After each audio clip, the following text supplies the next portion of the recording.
Selamat pagi, salam sejahtera untuk kita semua.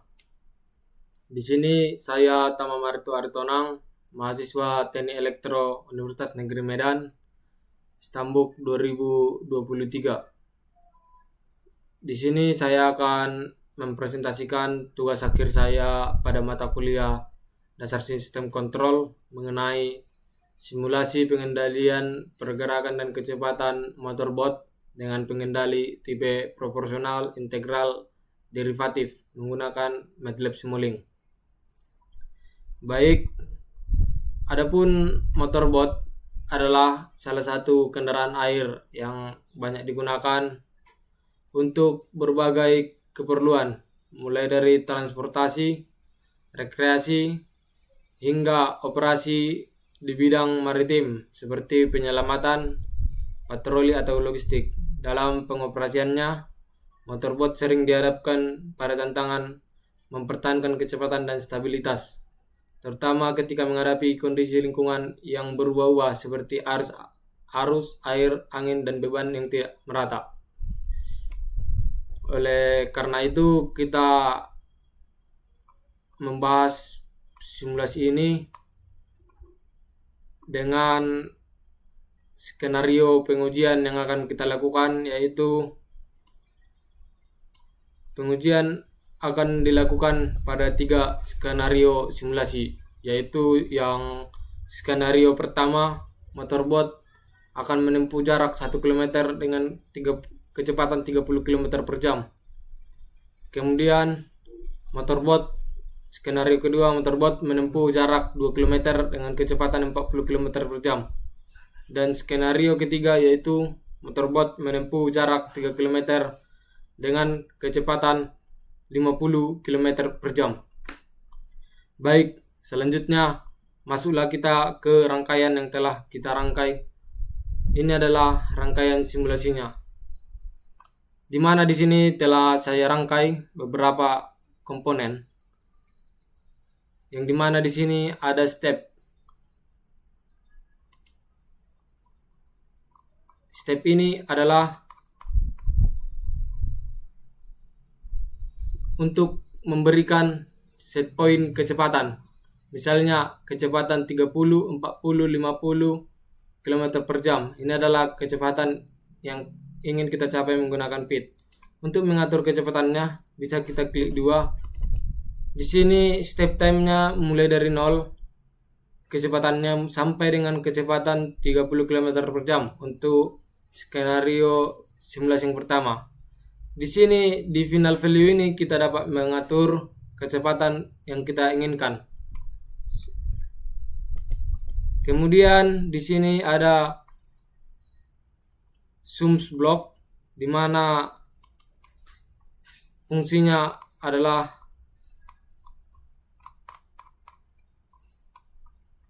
untuk menghitung error, di mana untuk menghitung error ini set point yang kita targetkan dikurangi dengan kecepatan aktualnya. Itulah kegunaan dari sum block tadi untuk menghitung error. Kemudian di sini ada PIT controlnya, di mana fungsi dari PIT control ini yaitu untuk mengatur sinyal kendali agar kecepatan kapal mengikuti set point. Outputnya itu berupa gaya throttle untuk motorbot. Kemudian ada transfer function. Nah, transfer function ini merupakan model dinamika atau model matematisnya untuk motorbot, yaitu untuk mengubah sinyal PID menjadi kecepatan aktual.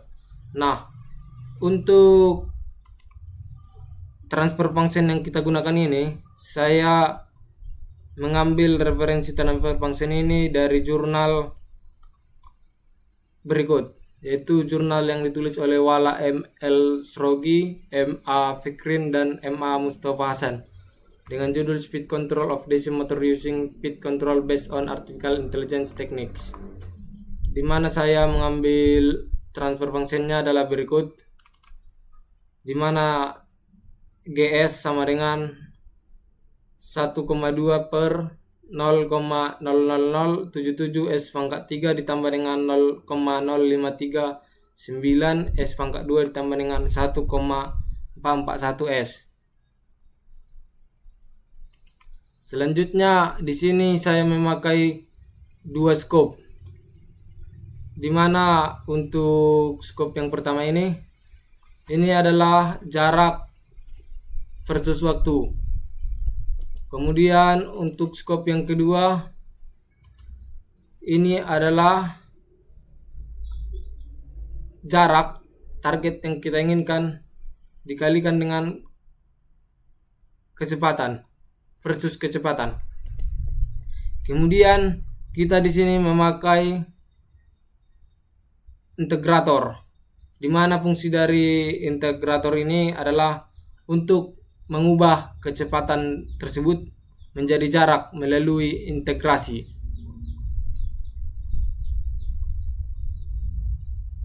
Kemudian ada di sini relasional, kita memakai relasional operator,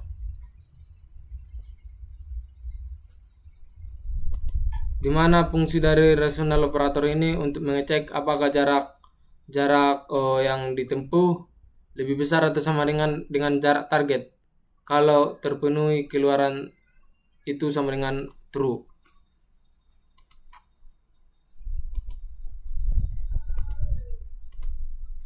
Kemudian kita pakai ini konstan. Fungsi dari konstan di sini adalah untuk mengatur jarak yang kita inginkan.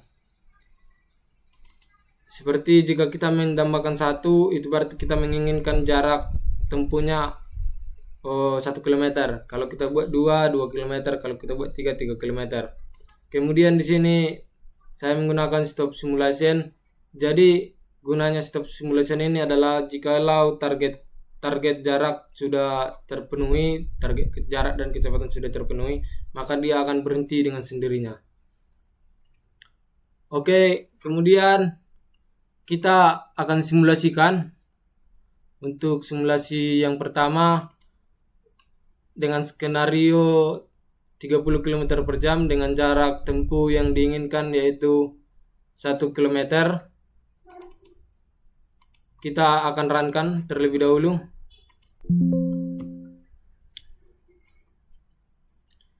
Nah, untuk melihat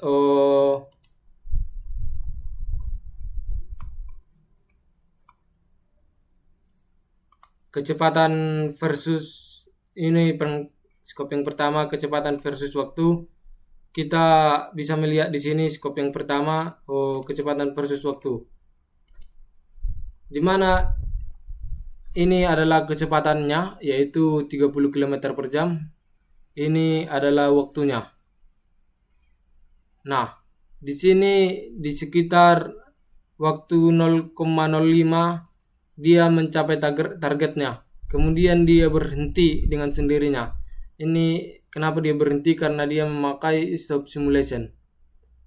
Kemudian kita bisa melihat skop yang kedua.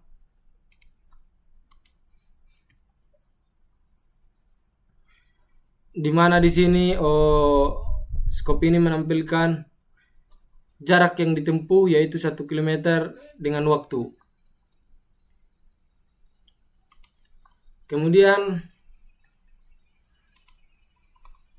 kita analisis dari hasil percobaan motorbot menempuh jarak 1 km dengan kecepatan 30 km per jam, yaitu saya telah menunjukkan tadi gambar kecepatan versus waktu. Kemudian saya juga telah menunjukkan grafik jarak versus waktu. Berdasarkan grafik kecepatan terhadap waktu, motorbot tersebut menunjukkan respon yang transient pada awal simulasi sebelum mencapai kecepatan set point. Setelah fase transient, kecepatan dapat dipertahankan secara stabil di sekitar 30 km per jam dengan error steady state yang sangat kecil. grafik jarak terhadap waktu menunjukkan peningkatan jarak yang hampir linear terhadap hingga mencapai 1 km, di mana simulasi dihentikan secara otomatis. Nah, kita lihat lagi ini kecepatan dikalikan dengan waktu.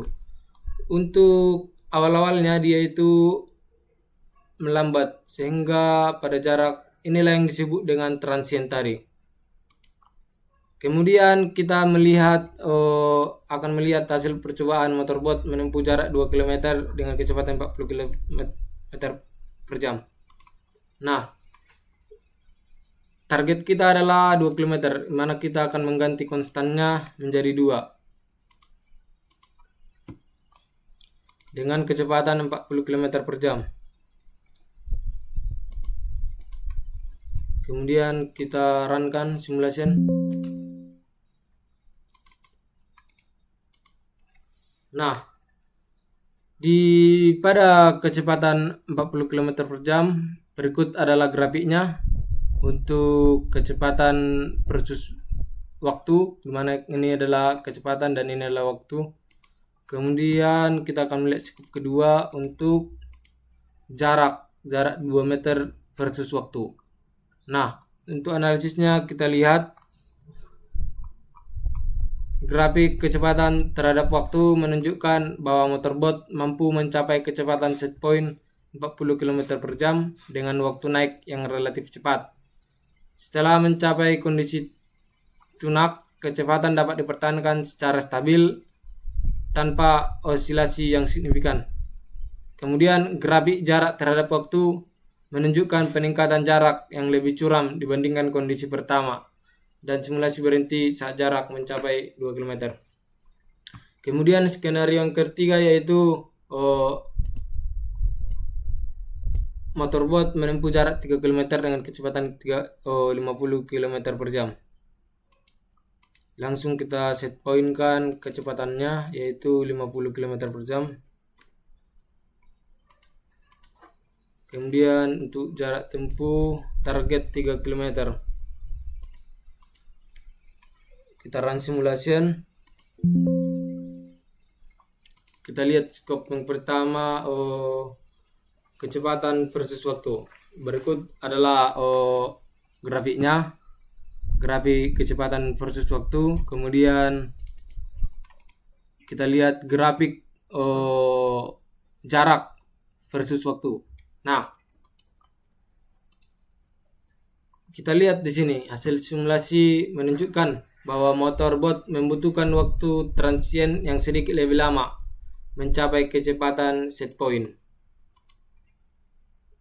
Dia butuh sedikit lebih lama untuk mencapai kecepatan set point di sekitar 0,05.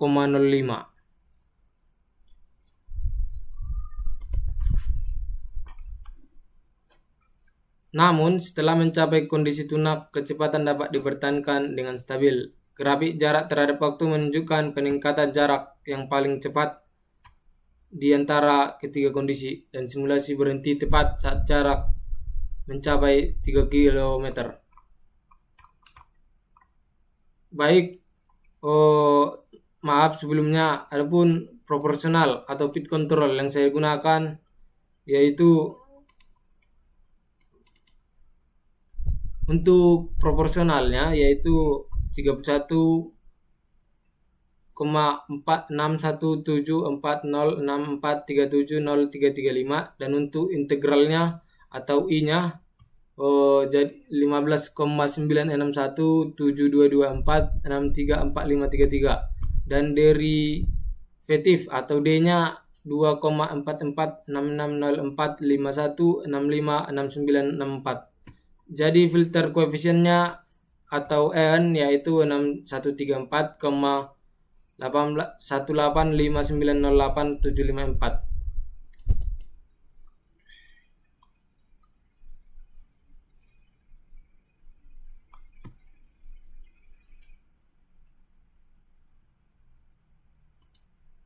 Beginilah hasil tuningannya.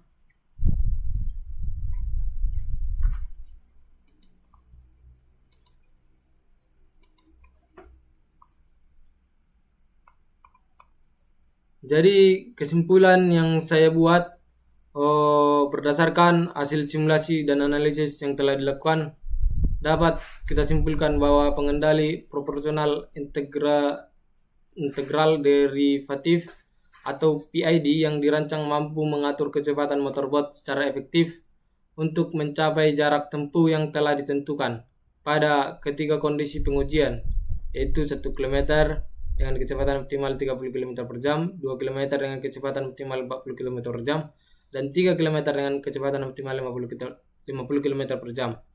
Sistem ini berhasil mencapai kecepatan set point dan mempertahankannya hingga jarak target tercapai, kemudian akan berhenti secara otomatis. Hasil simulasi menunjukkan bahwa respons sistem memiliki waktu naik yang relatif cepat, overshoot yang kecil, serta error steady state yang mendekati nol, sehingga kecepatan motorbot dapat dipertahankan secara stabil. Perbedaan kecil antara waktu tempuh hasil simulasi dan perhitungan teoritis disebabkan oleh respon transient dan karakteristik dinamis sistem yang dimodelkan dalam fungsi alih motorbot. Secara keseluruhan, penerapan pengendali PID pada sistem motorbot terbukti efektif dan stabil untuk berbagai kondisi kecepatan dan jarak tempuh.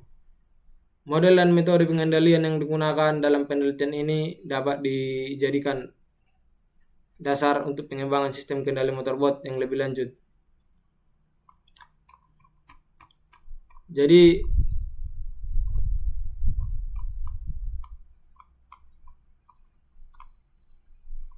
sekian dari penjelasan saya mengenai simulasi pengendalian pergerakan kecepatan motorbot dengan MATLAB Simulink. Saya minta maaf, saya banyak kekurangan dalam menjelaskan dan saya punya banyak keterbatasan. Akhir kata saya mengucapkan minta maaf dan mengucapkan terima kasih.